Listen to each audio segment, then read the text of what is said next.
Bagaimana kabarnya? Puji Tuhan. Saudara, beberapa hari ini kita merasakan panas yang luar biasa ya. Bahkan beberapa hari yang lalu saya lihat postingan tetangga, karena kami pasti tidak ada di rumah hari Kamis. Itu katanya gaung itu sampai 41 derajat. Luar biasa. Dan saya lihat beberapa postingan teman-teman di Jakarta, di Surabaya, Denpasar dan lain sebagainya, itu paling 37, 38, paling banter 38. Tapi Karanganyar 41. Kemudian saya lihat postingan dari Bapak Tamada itu 40, Solo 40. Saya merasakan dengan berbagai yang terjadi di sekitar kita, berbagai hal yang terjadi di sekitar kita. Apa yang dikatakan firman Tuhan, kesudahan segala sesuatunya sudah dekat. Jadi mari kita lebih dekat lagi sama Tuhan. Sekalipun ada banyak hal terjadi di sekitar kita, namun tetap tenang. Firman Tuhan beberapa waktu yang lalu di WBY saya sampaikan, tetap tenang. Sekalipun segala sesuatu terjadi, tetaplah tenang. Supaya apa? Supaya kita bisa berdoa. Orang yang tidak tenang, orang yang panik, orang yang gerusa-gerusu menghadapi segala sesuatu, biasanya nggak bisa berdoa. Yang dia pikirkan hanya bagaimana caranya mengatasi. Tapi kalau orang yang tenang, orang yang tinggal tenang di dalam Tuhan, dia akan bisa berdoa kepada Tuhan, dan Tuhan akan memberikan pertolongan tepat pada waktunya. Hanya dekat Allah saja aku tenang, daripada nyala keselamatanku.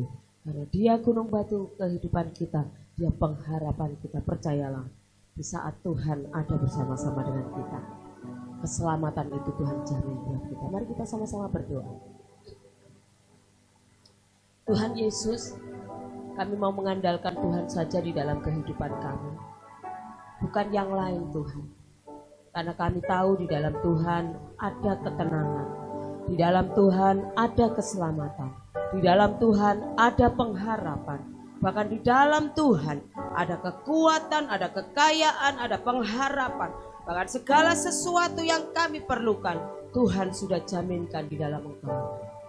Tuhan, pagi hari ini kami bersama-sama mau bersekutu dengan Engkau Tuhan. Bersekutu dengan darah-Mu dan tubuh-Mu Tuhan.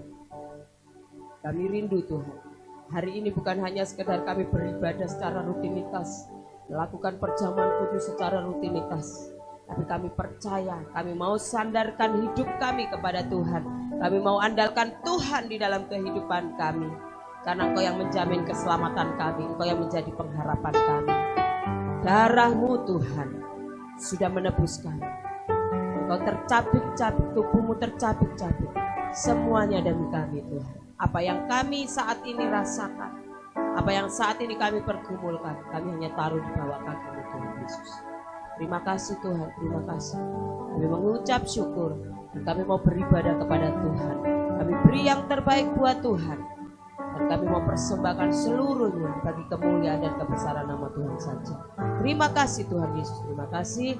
Kami mengucap syukur dan kami menyerahkan waktu ini sepenuhnya dalam tangan-Mu. Dalam nama Tuhan Yesus, haleluya. Amin. Saya undang kita semua bangkit berdiri. Oleh darah anak domba, oleh kesaksian, sekarang waktunya keselamatan itu tiba. Haleluya.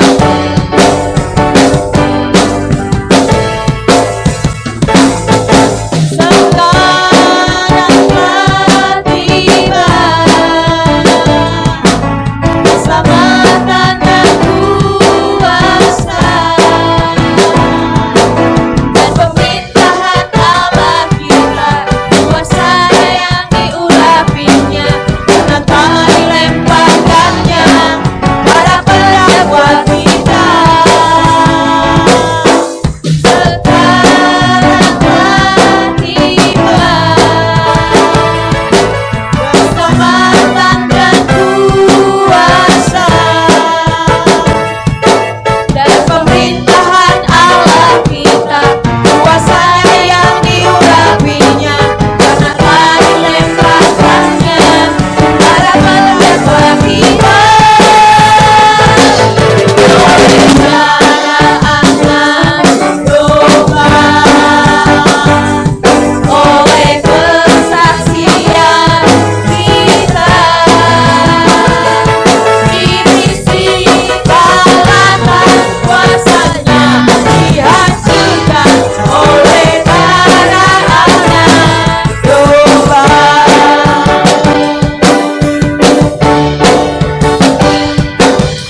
domba.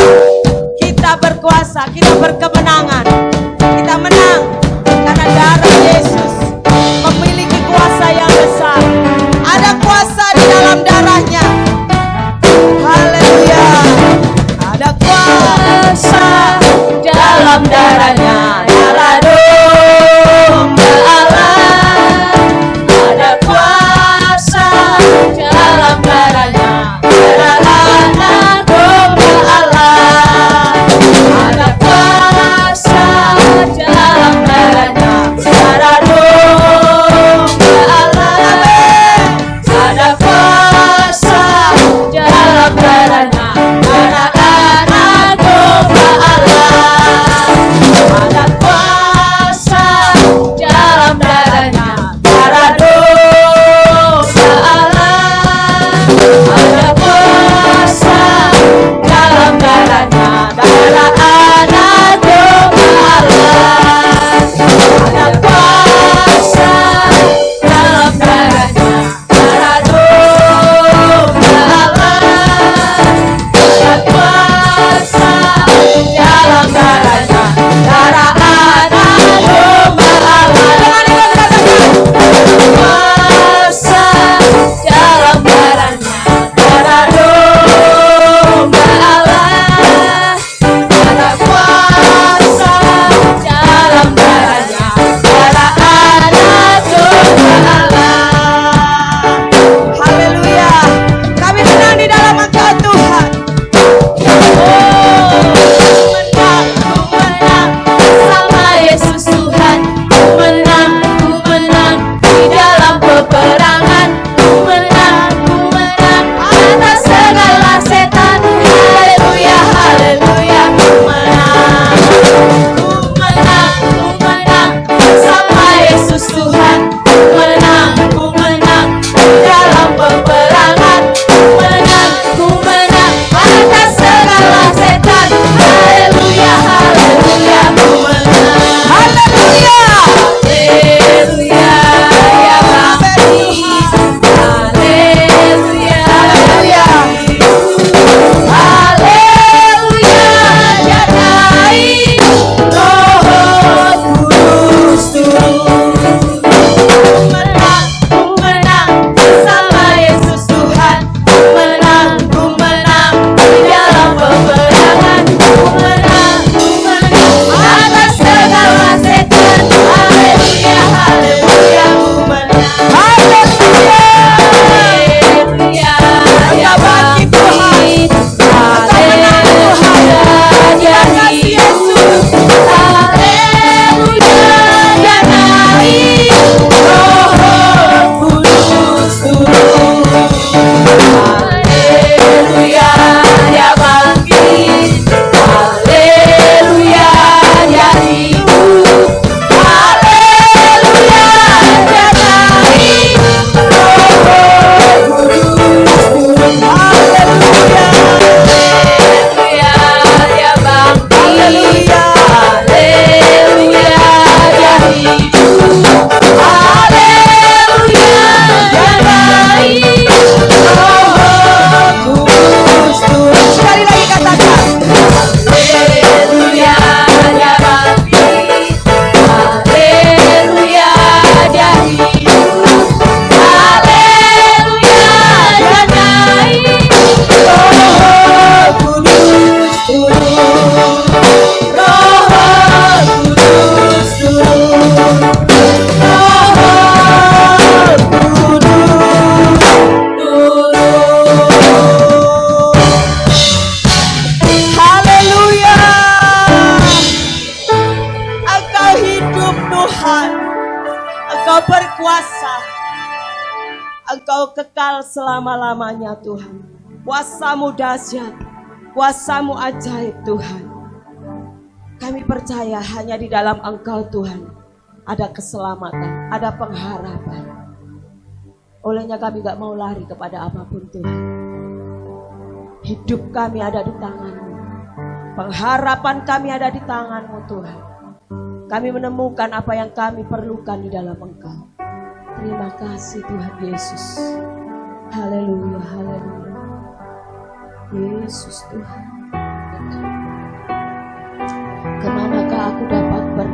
menjauhi roh-Mu Tuhan. Karena Engkau sungguh besar, ajaib dan dahsyat segala perbuatan. Haleluya. Yesus. Kemanakah aku dapat pergi, menjauhi roh-Mu yang suci, Kau sahabat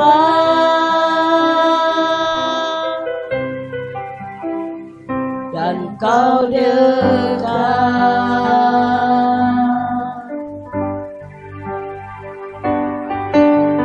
Bahkan seluruh pengabdianku tak bisa membalas kesetiaan-Mu, sungguh mulia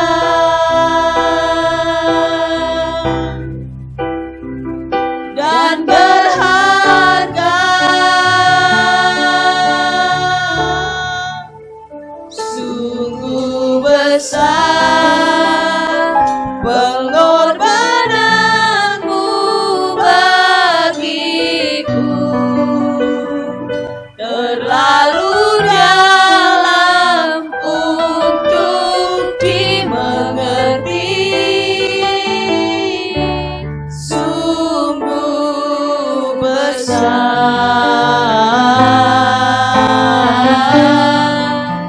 sungguh indah yang Kau pikirkan tentangku, tak terselami bagiku, sungguh indah, sungguh besar setiap rencana-Mu atas kami Tuhan. Kemanakah aku dapat pergi, menjauhi roh-Mu yang suci, Kau sahabat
Kebaikan-Mu Tuhan tidak tertanding. Kasih-Mu besar Tuhan. Tidak ada yang bisa menyamai Tuhan. Hari-hari ke depan kami tidak tahu apa yang akan terjadi. Namun biarlah firman-Mu itu yang menuntun kami. Jangan lepaskan kami Tuhan. Pegang tangan kami. Supaya kami senantiasa ada di jalan. Olehnya biar firman-Mu itu yang menguatkan kami. Kami ingin Tuhan, firman-Mu itu yang menjadi kekuatan, menjadi pelita bagi kami Tuhan. Terima kasih Tuhan Yesus. Terima kasih Tuhan. Kami ingin dengar suara-Mu Yesus. Haleluya. Haleluya.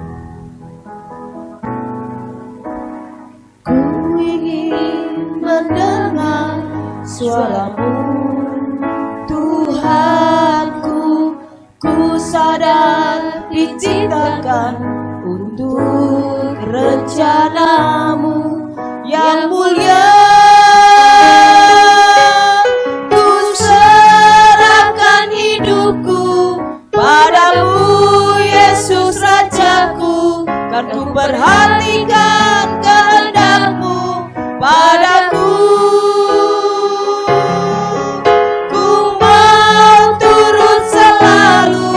Dalam rencana-Mu Tuhan, sampai bumi penuh kemuliaan-Mu.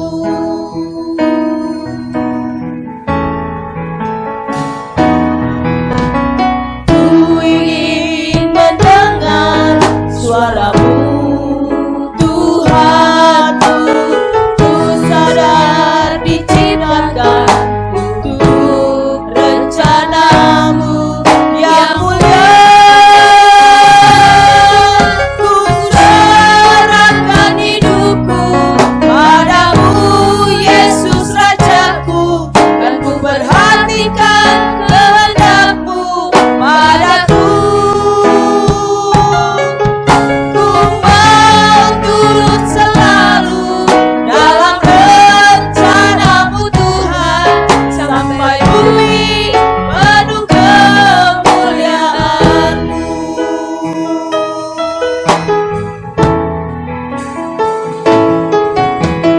Ku ingin mendengar suara-Mu Tuhanku.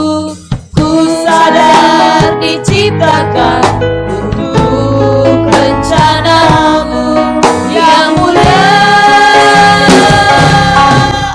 Ku serahkan hidupku padamu Yesus Rajaku.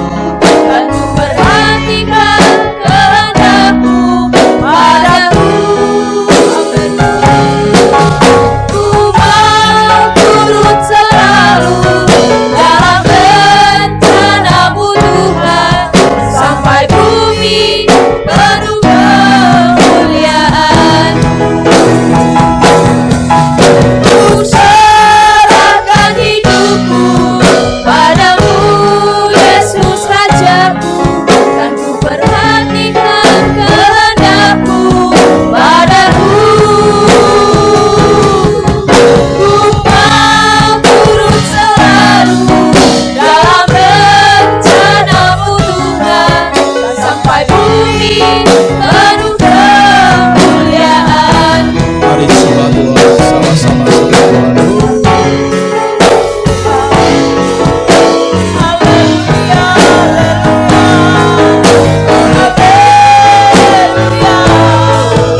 Yesus Rajaku, kan ku perhatikan kehendak-Mu padaku. Ku mau turut selalu dalam rencana-Mu Tuhan, sampai bumi penuh kemuliaan-Mu. Ku serahkan hidupku padamu, Yesus Rajaku, kan ku perhatikan kehendak-Mu padaku. Ku mau turut selalu dalam rencana-Mu Tuhan, sampai bumi penuh kemuliaan-Mu.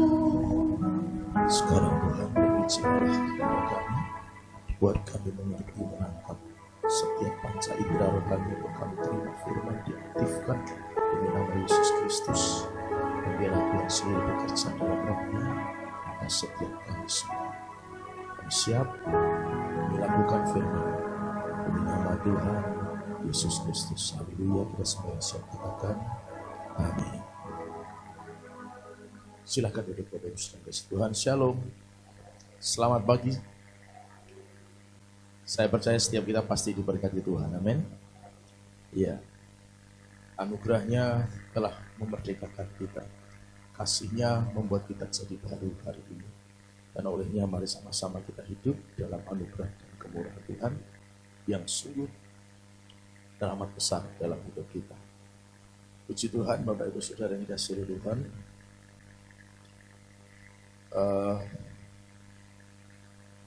Saya tak cerita dulu sebentar.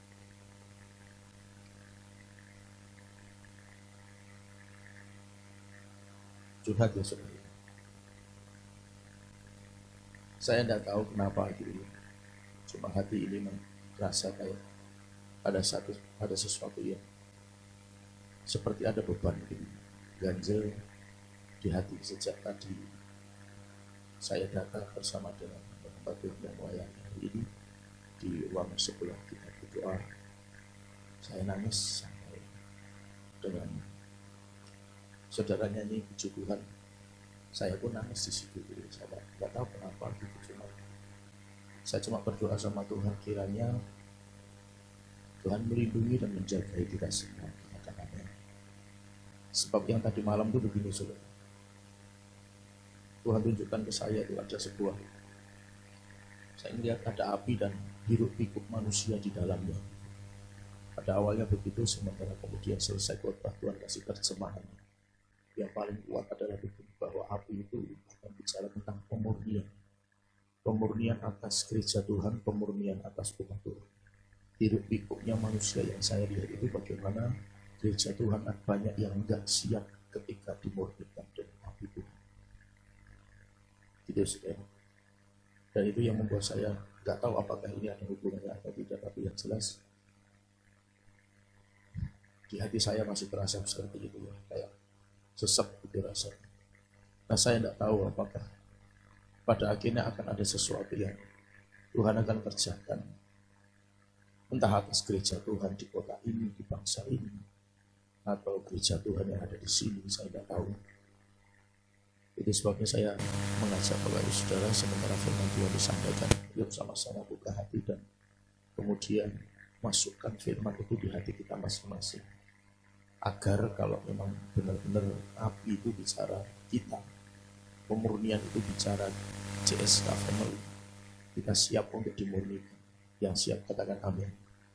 Proses pemurnian itu gak gampang, gak mudah, juga gak enak saudara. Gak mudah, gak gampang, gak enak. Jelas sangat tidak enak. Tapi tetap harus bertahan sesuai dengan firman Tuhan agar kita akan tampil seperti emas yang murni. Emas itu kata orang saya tidak tahu. Itu pada awalnya hanyalah bongkahan batu yang mengandung emas. Prosesnya harus dilebur. Kadang ada yang cuma dibilang begitu saja supaya dapat biji emas. Tapi proses terakhir dari biji-biji emas, pasir-pasir emas dikumpulkan kemudian dibakar api untuk menghilangkan kotoran. Jadi proses terakhir supaya dapat emas murni adalah dengan pembakaran dengan api. Itu yang Tuhan kerjakan dalam proses pemurnian dengan api. Artinya sangat panas, sangat tidak nyaman barangkali, sangat tidak menyenangkan. Tapi harus pada pagi hari ini kita belajar hal yang bisa membawa kita memiliki sikap yang benar saat proses pemurnian itu dikerjakan. Filipi pasal 2 ayat 8 sampai 11 saya baca menurut kita. Dan dalam keadaan sebagai manusia ia telah merendahkan dirinya dan taat sampai mati, bahkan sampai mati di kayu salib. Itulah sebabnya Allah sangat meninggikan dia dan mengaruniakan kepadanya nama di atas segala nama, supaya dalam nama Yesus bertekuk lutut segala yang ada di langit dan yang ada di atas bumi dan yang ada di bawah bumi, dan segala lidah mengaku Yesus Kristus adalah Tuhan, bagi kemuliaan Allah Bapa. Saudaraku yang dikasihi Tuhan, kita belajar tentang ketaatan Yesus. Dari sini kita mengerti bahwa Yesus itu melakukan segalanya. Dia pribadi Allah yang turun sebagai manusia untuk menyelamatkan saudara dan saya.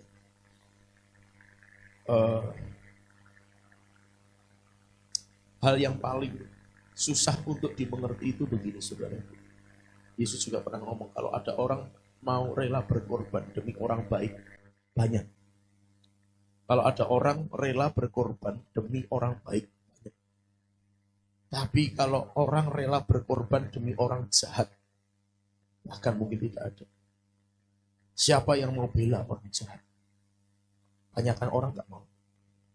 Tapi Yesus bela orang yang berdosa. Itu yang dia lakukan. Itu yang dia kerjakan. Dia bela saudara dan saya di hadapan Bapa di surga.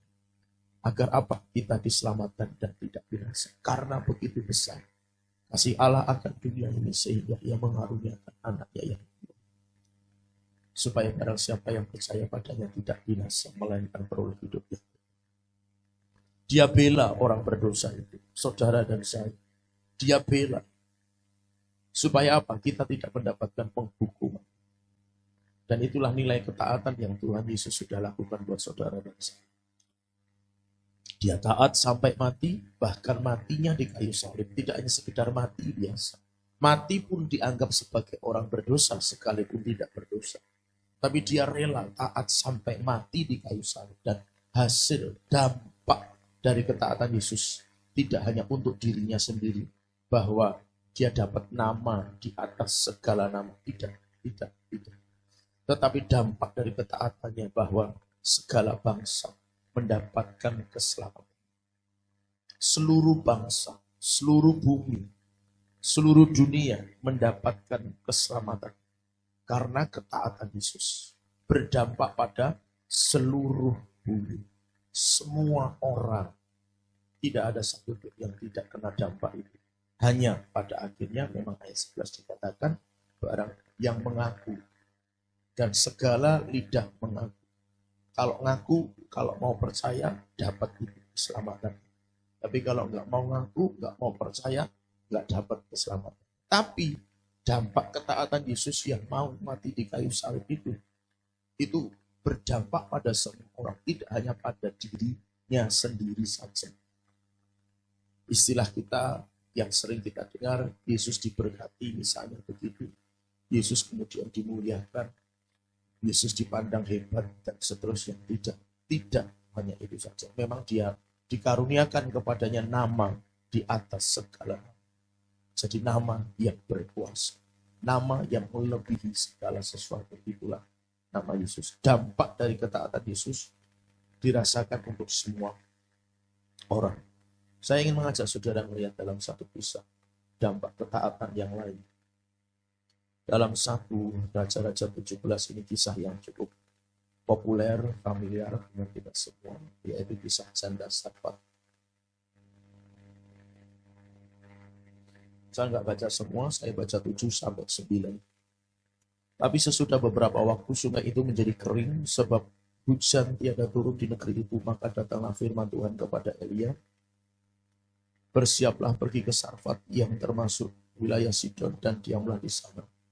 Ketahuilah aku telah memerintahkan seorang janda untuk memberi engkau makan. Nah, saudaraku ini kasih Tuhan, ini kisah janda Sarfat. Janda yang tinggal di Sarfat.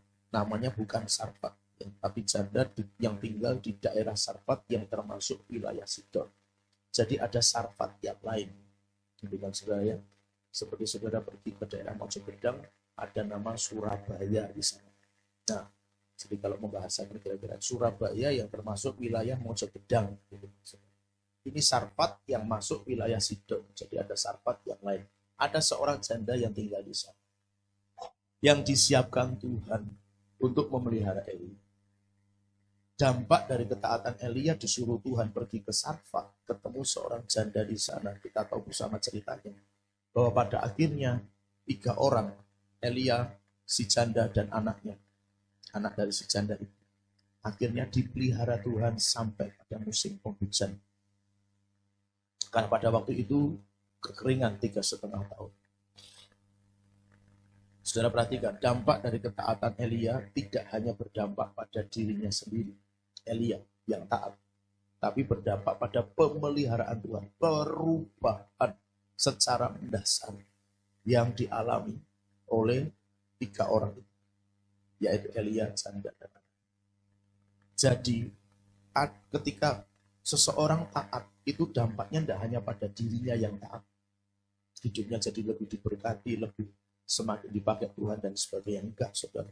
Waktu orang Kristen taat, satu orang Kristen taat, ketaatan yang dia lakukan bisa berdampak membawa sebuah perubahan yang besar. Terserah perubahan itu, terserah Tuhan. Dalam konteks Elia, perubahan itu terjadi pada kehidupan si janda Sarfat itu. Dalam konteks Yesus, perubahan terjadi mendasar pada seluruh tatanan, sistem, dan sebagainya dari dunia. Hukum Taurat berubah, sistem dunia berubah, seluruhnya tatanan dunia berubah dengan kehadiran Yesus. Dengan ketaatan Yesus. Yang artinya bahwa ketaatan satu orang bisa membawa dampak yang besar. Saudara, ini ciri orang yang dewasa. Kalau orang itu mikirin orang lain, dia pasti akan mau hidup taat. Orang yang tidak mau taat itu artinya masih kanak-kanak. Kenapa? Dia nggak peduli orang lain. Dia nggak gagas orang lain. Dia nggak peduli dengan sebuah perubahan yang bisa terjadi karena ketaatan. Maka orang Kristen yang dewasa adalah orang Kristen yang mau taat. Mengapa? Dengan ketaatannya, dia akan merubah apa yang ada di sekitarnya. Karena saya yakin dan percaya, setiap gereja Tuhan yang mau hidup taat, dia akan bisa merubah kotanya, dia akan bisa merubah bangsa. Katakan kami, mari hidup dewasa. Dengan cara taat. Karena dengan kita taat berarti kita mikir orang lain. Waktu aku taat, perubahan terjadi pada sekelilingku. Entah seluas apa itu terserah Tuhan. Tapi pasti merubah sekeliling. Maka waktu kita taat, kita akan hidup merubah di sekitar kita. Jadi kalau kita hidup pengen kalau kita berpikir tentang perubahan yang ada di sekeliling kita adalah orang dewasa. Kenapa? Kita mikir ke yang lain, tidak mikir diri sendiri. Apa jadi amat dengan yang lain? Biarin aja. Yang penting hidupku begini. Mauku begini dan selesai. Tidak bisa, saudara. Kalau orang dewasa, dia pasti akan hidup. Setidaknya berpikir tentang jiwa-jiwa di sekelilingnya. Dan itu akan terdampak dari ketaatan seseorang kepada Tuhan. Jadi saya mengajak saudara, yuk hidup taat sama Tuhan. Hidup sungguh-sungguh taat kepada Tuhan. Bahasa taat itu bukan bahasa tawar-menawar. Itu bahasa perintah. Komandan kita tertinggi adalah Yesus Kristus. Komandan kita tertinggi adalah Yesus Kristus. Komandan itu kasih perintah sama kita. Kita harus lakukan. Itu bukan tawaran. Itu bukan pilihan. Mau atau tidak, bukan. Tapi itu perintah. Wajib dilaksanakan. Bapak Ibu Saudara, ayo mulai belajar ngerti. Hari ini, apa yang sedang terjadi. Saya sedang masih mencari info yang benar tentang kata kemarin. Semalam atau kemarin malam. Lawu katanya erupsi itu sudah. Erupsi. Semalam. Kebakaran atau erupsi. Nah, infonya kan belum jelas. Yang saya dengar ada erupsinya. Karena ada fotonya, ada videonya, bentuknya erupsi, bukan bakar, jadi asap. Wedus gembel dulu saudara tahu ya. Wajah foto, video, wedus gembel. Keluar dari pucuk, ada kilatnya dari bawah. Jadi menurut saya kemungkinan memang erupsi, cuma itu lawu atau cuma berita yang buat seperti lawu gitu. Cuma sekitarnya yang kayak penginapan di daerah sekitar Lawu Paksa itu kan segitiga itu fotonya, videonya jelas di situ. Saya akan konfirmasi dulu, tapi maksud saya kalau kebakaran hari ini masih terjadi di Ngawi 3 hektar, 30 masih terbakar sampai dengan pagi hari ini. Asapnya kelihatan sekali kalau berangkat wilayah ini kelihatan masih besar. Saya nggak mencoba untuk menggatuk-gatukkan apa bahasa Jawa, bahasa Indonesia, menghubung-hubungkan dan. Tapi kalau itu beneran terjadi, Tuhan ngomong keras banget, serius. Saya berharap saudara percaya saya, tapi tidak hanya sekedar percaya Yesus, tapi juga percaya saya. Itu Tuhan ngomong keras banget, serius. Tidak lama, saudara, serius. Betul. Cuma saya akan pastikan benar atau tidak. Ya, saya cuma kasih persiapan aja lah sama kita semua. Ini Tuhan ngomong serius soal apa? Ketaatan. Mau sampai berapa lama kita hidup dalam keinginan manusiawi kita? Mau sampai berapa lama? Kita mau nggak taat sama jenderal kita nggak taat sama komandan kita. Mau sampai berapa lama? Ya tidak apa-apa. Kuatan dari Tuhan, ora-popo Tuhan. Aku nggak ngerti sampai kapan. Serah. Boleh silakan. Cuma saya akan jadi sangat sedih, sedih. Karena saya tahu orang yang tidak mau taat sama Tuhan jelas tidak mungkin ada kesempatan untuk menikmati janji Tuhan hidup berkat surga. Tidak mungkin. Maka dampak ketaatan saudara dan saya itu bisa mempengaruhi atmosfer. Ini jelas. Alkitab tulis banyak. Alkitab tulis banyak. Ketaatan Abraham itu mempengaruhi seluruh keturunan manusia sampai dengan hari ini. Di balik ketidaktaatannya pun berpengaruh hingga dengan hari ini. Jadi saudara lihat, satu orang saja, taat atau enggak taat, pengaruhnya bisa luas dan bisa turun-temurun bahkan ribuan tahun. Mungkin kalau buat kita memang tidak sebesar itu dampak, tapi jelas dampak ketaatan. Dampak dari ketaatan Yusuf, pemeliharaan Tuhan pada seluruh bangsa yang hidup pada waktu itu. Tidak hanya Mesir loh, sudah. Berdampak pada seluruh bangsa yang ada pada waktu itu. Ketaatan Daud membangun bait suci yang dilanjutkan Salomo dan seterusnya berdampak hingga dengan hari ini. Apalagi ketaatan Yesus yang sudah kita baca, berdampak sepanjang masa, bahkan untuk seluruh dunia. Jadi saudara saya berharap saudara ngerti dan percaya ini. Ketaatan saudara dan saya nggak main. Ketaatan saudara dan saya nggak main-main, katakan amin. Jadi saudara nggak taat, pengaruhnya meriah. Secara taat pengaruhnya juga luar biasa. Ini serius banget. Nah, beberapa hal yang bisa kita pahami dari cerita ini. Ketaatan harus ketemu ketaatan. Yesus sudah taat, kita nggak taat, nggak jadi. Elia taat, pergi ke Sarfat, ketemu si janda. Si janda nggak taat, mengerjakan apa yang dikatakan Elia, nggak jadi. Nggak jadi. Logikanya susah ya saudara. Saya tidak pernah baca janda ini pernah ketemu Elia. Logika saya berpikir janda ini tidak pernah ketemu. Tapi tiba-tiba ada hamba Tuhan datang. Kamu punya apa? Tinggal tepung, segenggam minyak sedikit. Mau tak buat roti, habis itu tak makan, habis dengan anak kita selesai. Besok aku nggak tahu makan apa. Ya wis buatan. Tapi kasih dulu buat aku. Logikanya bagaimana? Kamu siapa? Kamu siapa? Datang, minta roti yang terakhir. Jadi aku mati lebih cepat. Itu logikanya bisa begitu. Tapi si janda sampah dulu. Oke, saya kerjakan. Ketaatan Elia harus ketemu ketaatan janda sampah. Agar menghasilkan sebuah perubahan. Dan itu sangat panjang Tuhan. Jadi nggak bisa yang taat cuma satu orang. Semua orang percaya harus taat. Nggak bisa satu orang. Dalam konteks ini karena Yesus yang sudah turun ke dalam dunia, dia taat mengerjakan apa yang seharusnya dia kerjakan. Bagian kita sebagai orang percaya, yuk taat untuk menanggapi ketaatan Yesus.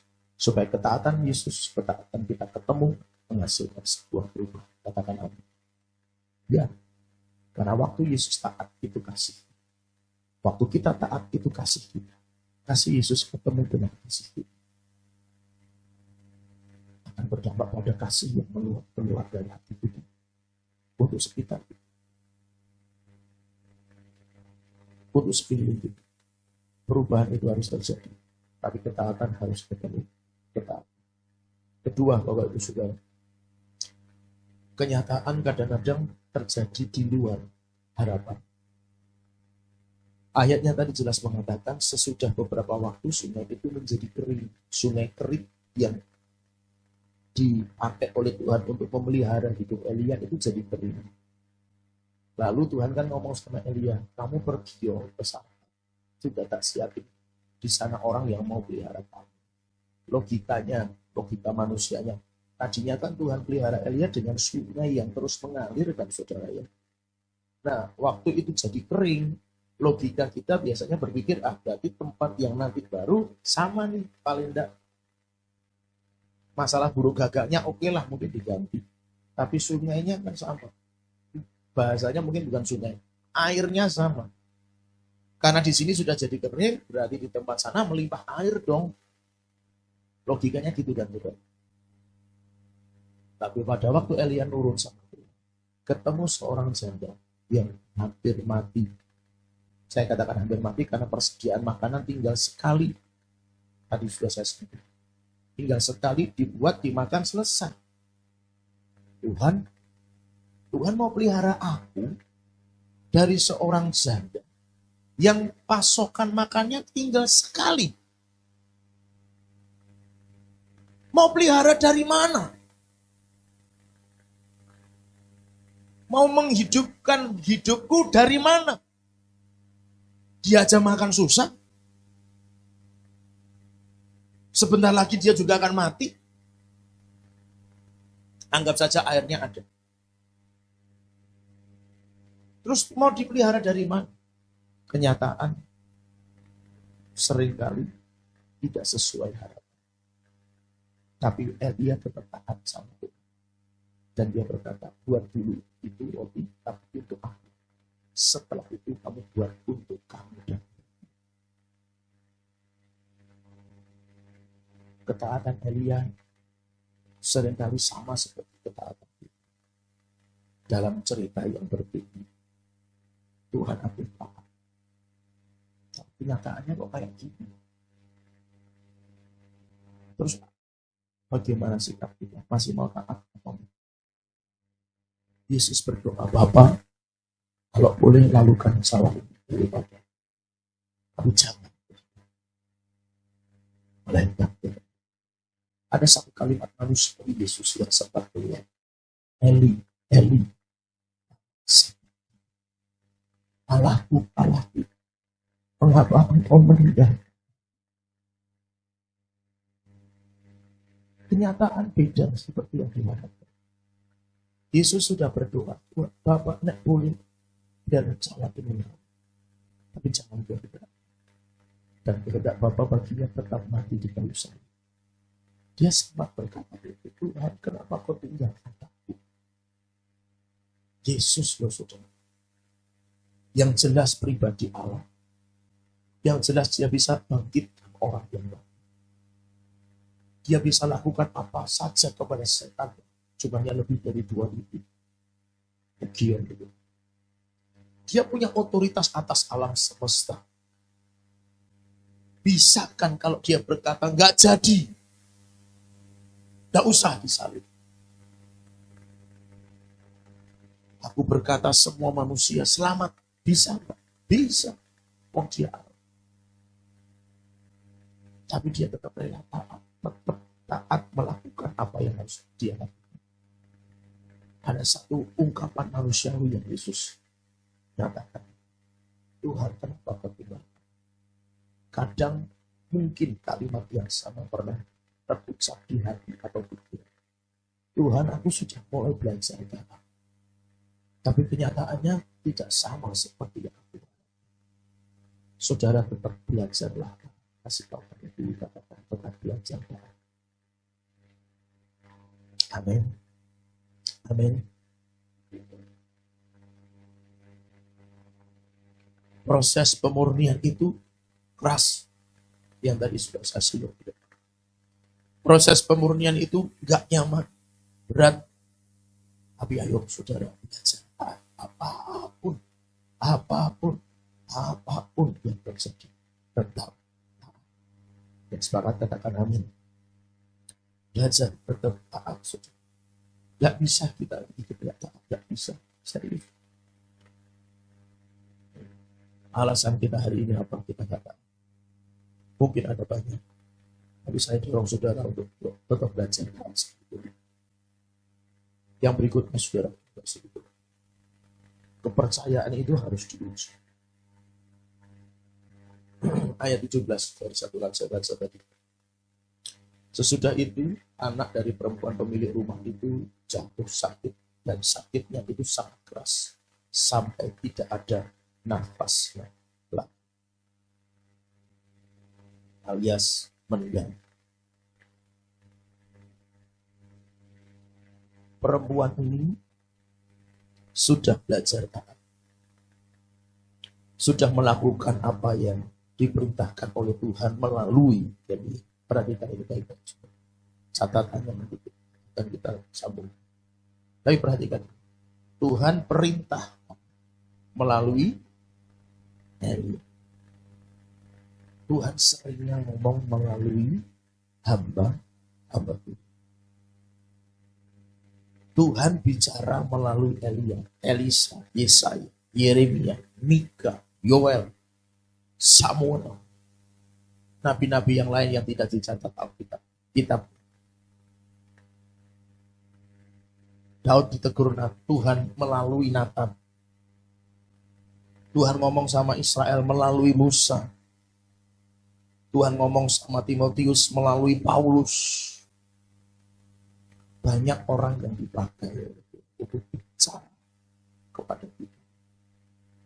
Pada waktu perempuan ini, janda ini, sudah dengar firman, dia taat.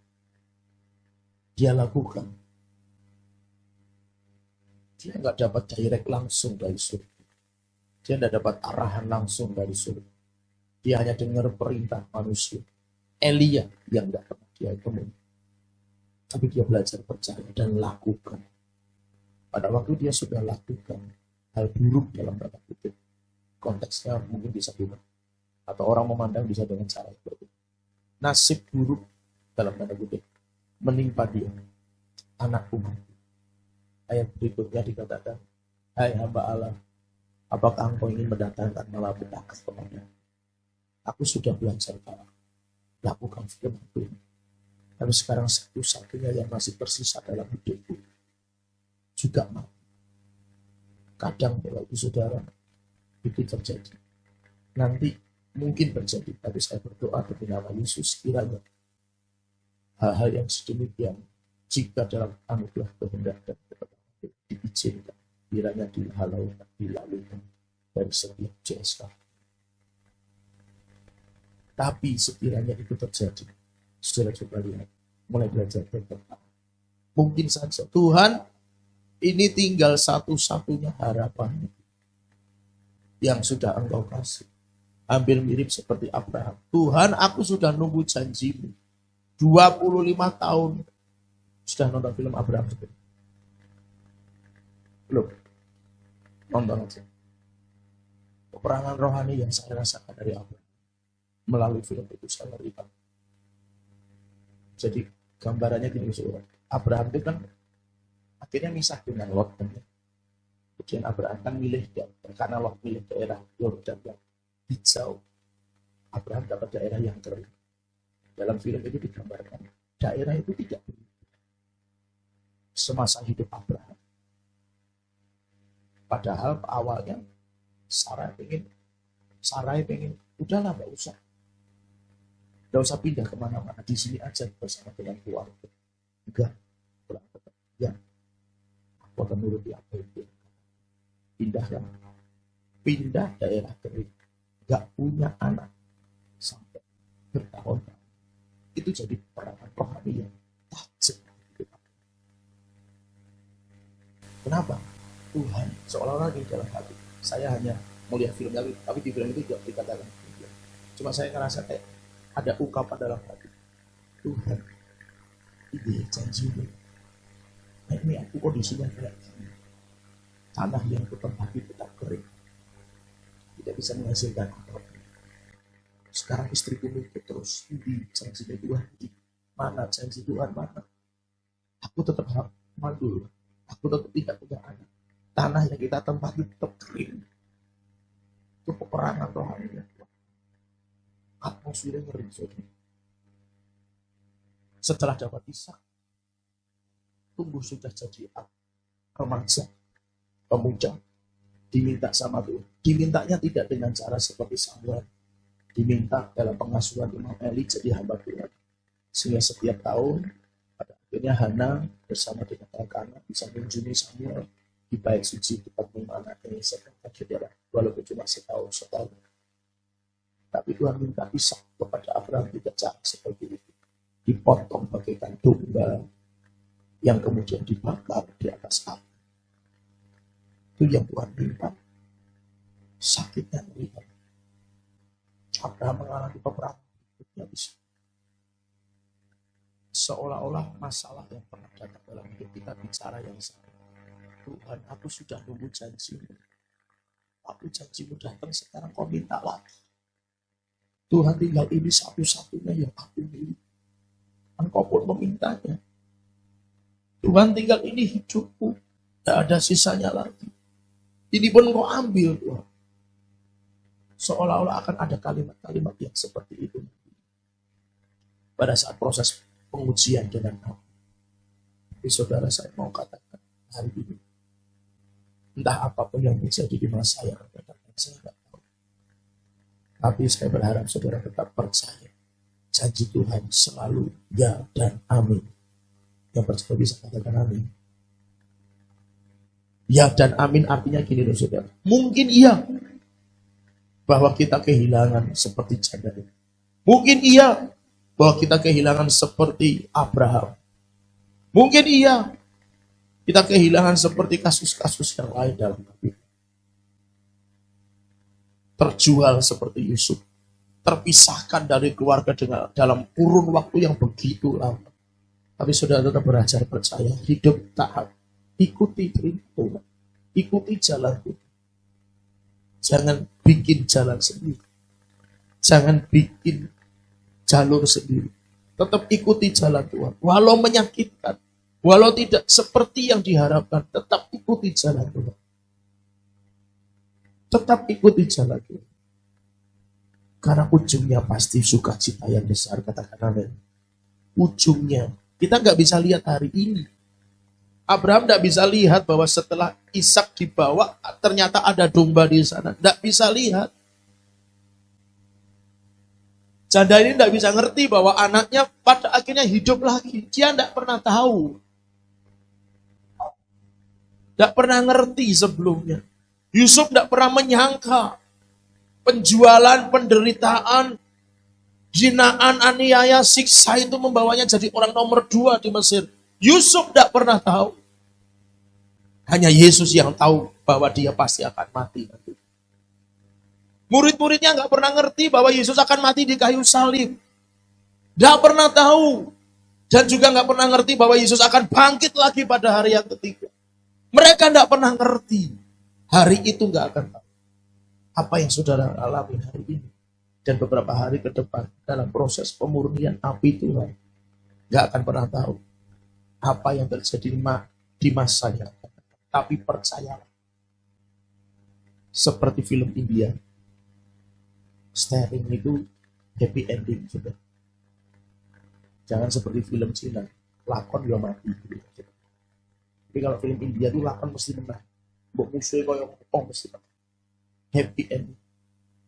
Percayalah. Kita pasti happy ending. Sama-sama happy ending.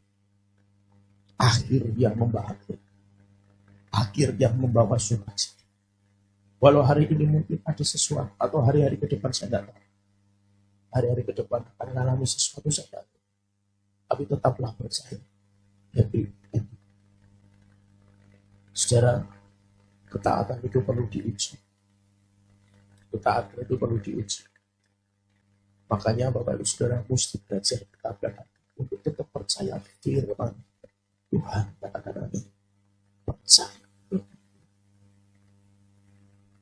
Percaya firman pasti happy ending.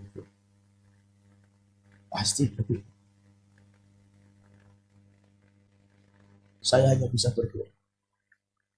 Saya hanya punya 2 tangan, 2 kaki. Saya hanya punya hati satu.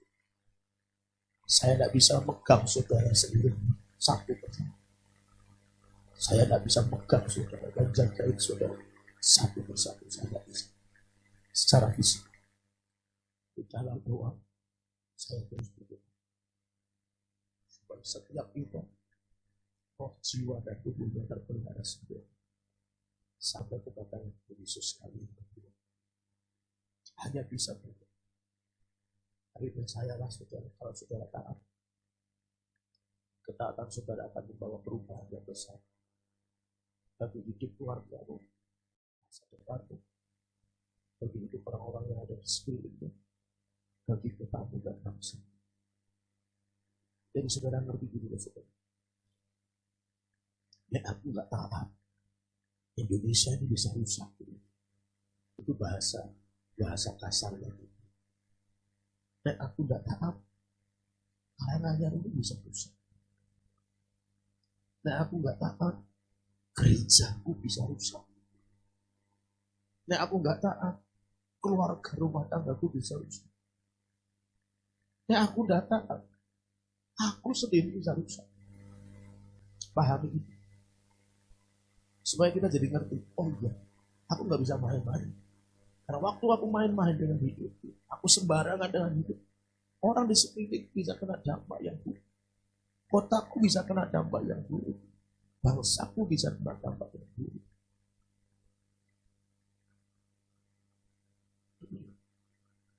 Jadi Bapak Ibu Saudara, saya berharap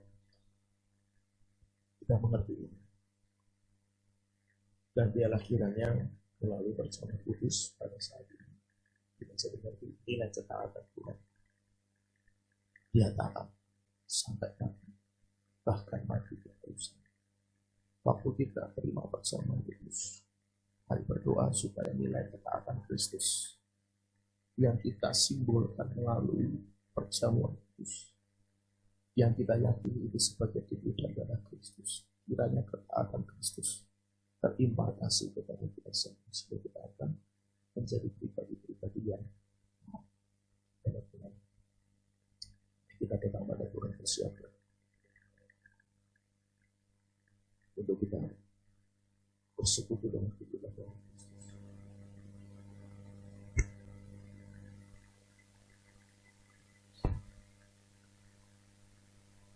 Saudara, mari kita kepala dan kita bersekutu.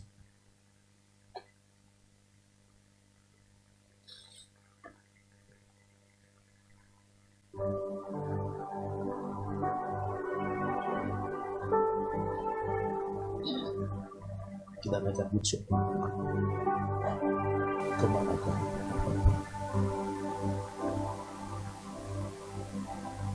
Kemanakah aku dapat pergi,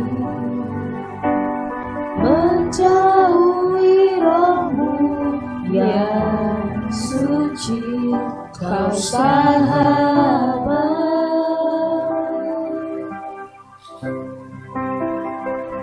dan kau dekat.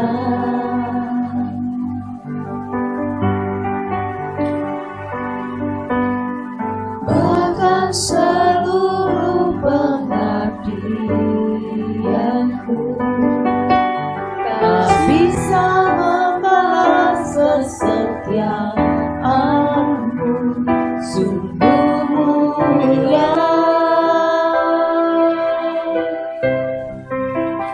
dan berharga.